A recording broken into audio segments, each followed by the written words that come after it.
Yeah, LiveWorx. Yeah, so PTC reached out to me about the LiveWorx show. They are trying to book cutting edge, speakers who speak on cutting edge technologies and the future of Industry 4.0. And they asked me to speak in 2020. So I guess the 2019 speakers are all booked, and so you and the rest of the team are putting all that together. But so we'll probably do one of our ideally do the keynote, right? I'm traditionally not the guy that you would ask to do a keynote address.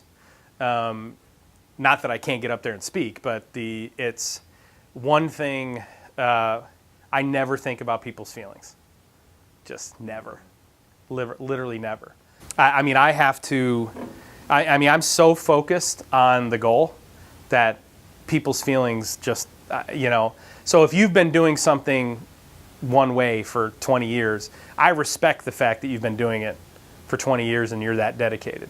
But if the way that you do things is outdated and that it's not moving the needle and it's pushing your clients in the wrong direction, then I'm not going to worry about your feelings when I tell your client they need to go in a different direction, right? When I come up here and do these videos and I'm saying, listen, there's lots of people who are going to be out of work. You either get on the train or you're out. That's not me being a jerk. Yeah, I'm sure there are a lot of people who watch your videos and go, what does this guy know? You know what I mean? Care about your feelings. Right. It's I'm not wrong.